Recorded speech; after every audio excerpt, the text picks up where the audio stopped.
This is a short bite episode of Homeschool Together.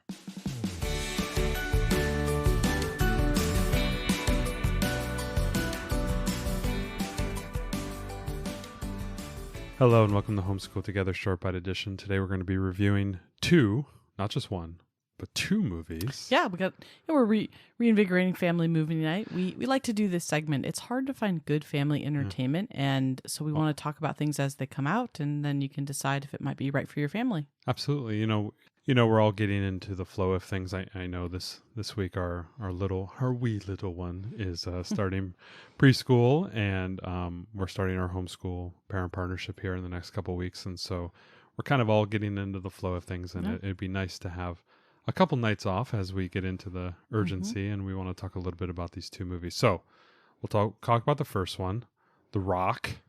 Yeah. Emily Blunt, starring in The Jungle Cruise on Disney Plus. Now, this one is the premier subscription, which means Disney wants a little bit more money from you. Right. So we always like to talk about these ones so that you know whether it's worth spending your cold hard cash on or not. So the setting is they go on the ride at Disney over and over for 90 minutes long. No. So they was pretty ambitious. I would say that this is like this is kind of a cross between, I don't know, kind of an Indiana Jones and Pirates of the Caribbean. With more heavy on the pirates. Oh, right. Yeah. So, they decided to make this story about Emily Blunt as an explorer, and she's going to the Amazon to find a secret jewel, I think, or treasure. No, she's trying to find the well of souls. Oh, that's right. Thing, that's what it live is. Forever. The fact that we watched this only a few days ago, and I don't remember what she was going to get, can tell you something right. So she's going to the Amazon for something. The Rock is the guy who pilots this really old riverboat. And there is a funny scene at the beginning which kind of harkens to the ride and him like taking tourists on a ride making some things up and it being false. So if the people have not been on the ride, it is a kind of a very bad dad joke ride where the person running the boat, obviously it's a robot, you're on a track, it's taking you through the jungle and everything like that. Yeah, Disney World. And you're meant to be on a cruise. Disneyland. And so they come pulling up to certain areas and the person running the boat ride tells really bad jokes over and over and over again, and I love it. Ariel cringes the whole time. Right? Yeah, he's a lover of dad jokes. Yes, so I love that's why the dad that jokes. happens. And then so he's in the Amazon taking people on a boat ride, telling jokes and having kind of like staged events, and it's very funny how they did nice little wink and a nod. That was the best 8 minutes of the movie. Yeah. So she comes, they end up getting together, they end up going on this hunt, and there is so much plot in this. It should be just an adventure story of her meeting him, getting together with him, and going to find this I think tree. Every 10 minutes there was, and then this happened. Right. There was like another plot thing. Yes. So by the end of this 2-hour movie, I really wasn't sure exactly what was going on or who was after who or why, or it was. So our kids were totally confused. They enjoyed it. They did. It's very much over the top. Our little one fell asleep, but our 5-year-old, almost 6-year-old, she enjoyed it and she stayed awake for it and was interested in it from the action. But then when we asked her like, what were they going to get? She was like, I don't know. Well, who was the bad guy? I don't know. I mean, she really This was such a complex movie with so much CGI. Yes. Yeah, it was a lot. I think the tomato rating reflects that. It's about 65% on tomato rating. Anything above 60 is probably something entertaining. Anything below about 80 is maybe hit and miss, depending on what you like. This was a very solid Saturday afternoon, nothing going on. Rainy it's on afternoon, Disney Plus anyway. The drought's over, the rain is coming. Yeah, this is not I firmly believe this is not a Friday night spend $30 to watch this movie. Absolutely not. I really wouldn't do it. That's the reason why we're covering this as just like a partial, we're coupling it with another movie because we wouldn't spend money on this. I don't think I'd watch it again. I mean, I wouldn't watch it again So with either. respect to laughs, it was there. They had the jokes. The Rock was funny. Only at the beginning. Again, that was a really good 8 minutes, and then the rest of it was like, I have no idea what's going on. He was funny in his typical Rock style. I thought Emily Blunt was really good in kind of the, I don't know. listen, high on her horse. She's lovely. She is. She's in very funny. everything. It doesn't matter. I could she was watch good. her like read a Senate bill, and I would be interested because she's Emily Blunt. Yeah. Right. So she's charming. The Rock is also very charming. But this movie was crazy. It was a little too much. I would love to see these two people get together and do some sort of movie that wasn't just like off the rails.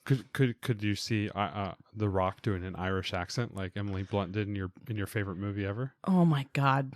People want to know another really crazy one. So as charming as Emily Blunt is, Wild Mount Time, weird. I loved it until the last 4 minutes where I went, oh my gosh, I can't believe they made this movie. It feels sort of like the Christmas with the Cranks. When the Cranks walk out of their tanning booth and the whole town is looking at them, you just turn it off and you go, they went on a cruise and they were happy. The rest of the movie doesn't matter. It's sort of like that. That's your opinion. I think it's a sweet Christmas movie. This Wild Mount Time, that was, I don't know who greenlit that, but that was... Turn it off 5 minutes at the end. That was crazy. That was crazy. Just happily assume they ever get after. together and move on, and you don't need to know why. All right. But other than that, yes, she's charming. We've told the people not to watch it. I think it's great for a Saturday afternoon. Yes. It was Don't pay entertaining. the money. Don't pay the money. Don't pay the money for it. Don't Not go worth see it in the theater. It wasn't worth it. Okay, so now we're going to pivot from one evil empire, Disney, to the other evil empire, Netflix, and the movie Vivo. Yes. Okay. So which is a cool movie because it just came out recently. It came out a few weeks ago. It's centered in Cuba, which is really nice if you are doing the around the world study and you happen to be in the Caribbean.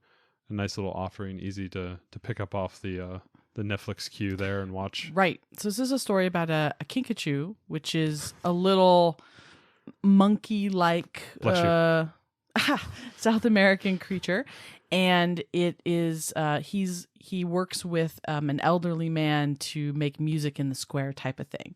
And it's Lin-Manuel Miranda. So if you like things like Hamilton and you like that kind of rap style, or if you watched In the Heights and you really liked that, you'll like this.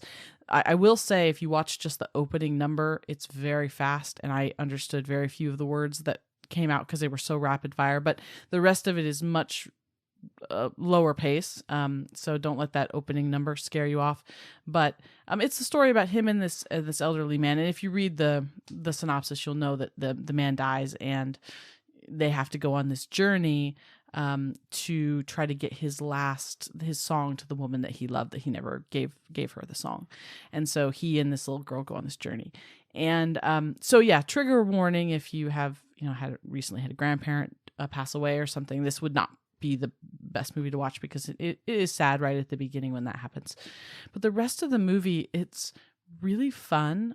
My girls both loved the music. So it's kind of half Cuban, half Miami, Everglades. Yeah. There's that kind of stuff as they and some of the Florida Keys. They go into the Cuban culture in South Florida. They do. Yeah. They do. And Gloria Estefan is the woman that he loved, and she's turn the beat around. Yeah, she's fabulous. And she sounds wonderful in this. The music alone was it was wonderful. The kids really liked it. I thought the animation was great. There was some definite silly stuff that happened this wasn't like the highest ranking of like a Pixar type movie. There were some silly things that happened that were impossible, kid antics of kid movies. But the parts where it leaned into the music in Cuba and in Miami were really, really good. And I thought it was like a movie with a lot of heart, and I really enjoyed it. And the fact that it was on Netflix too, so it's included with your subscription. Yeah, no extra cost on that one. No extra cost. I thought the music was really good, and the girls, it held both of their attention the whole time we watched it. Okay. I know you were in and out. You had stuff you were working on. Yeah, I'm probably editing podcasts. You were probably editing podcasts, but the girls and I watched it. The few minutes I stood and watched it, it was very colorful. It was very much geared exactly for that younger demographic. Obviously, you said I watched like a couple of the musical numbers; they were really good. Yeah. So yeah, I mean, it looked good, but I have to step back and say I didn't watch that one. So Yep. That was, you were busy that night, but we wanted to talk about it because if you haven't heard of it, you haven't seen it yet, we would definitely recommend checking out Vivo. I believe the Rotten Tomato on the Vivo is somewhere in the 80s, so yeah, pretty high. I thought it was really good. Other than there being some just downright silly stuff that happened, the music parts and when it talks about that and how emotions live through music and it was really spot on in that way. So great if you're studying the Caribbean or you want to study... or you're Lin-Manuel Miranda. Am I right? Lin-Manuel Miranda fans. I always screw up his name. Yeah, well, the it's dude lengthy. from Hamilton. It's lengthy, but yes.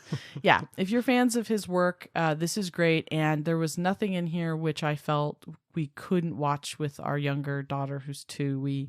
There was nothing that bothered her that she thought was unduly scary. There was a couple scenes in the Everglades them being chased that maybe a slightly older child might have thought that there was like a little bit imperiled, but our daughter's still at that pre-afraid age when she can kind of watch anything and it doesn't really affect her. Yeah. She'll hit that fear stage in another year and a half when she'll suddenly be really conscious of things and some things will make her afraid. But absolutely, it was really fine for the younger, and my 5-year-old loved the movie. So all right, short bite.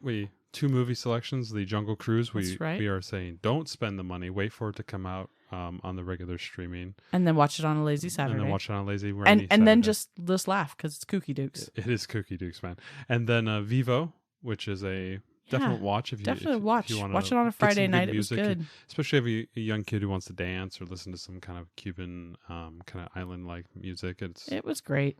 So really good. Definite recommendation. So hope you guys enjoy and fire up the streaming services. Thanks so much for joining us today and making us a part of your homeschool journey. Please engage with us on social media. Join our Homeschool Together podcast group on Facebook and find us at Homeschool Together Podcast on Instagram. We'd love to hear your feedback, questions, and recommendations. Until next time, happy homeschooling!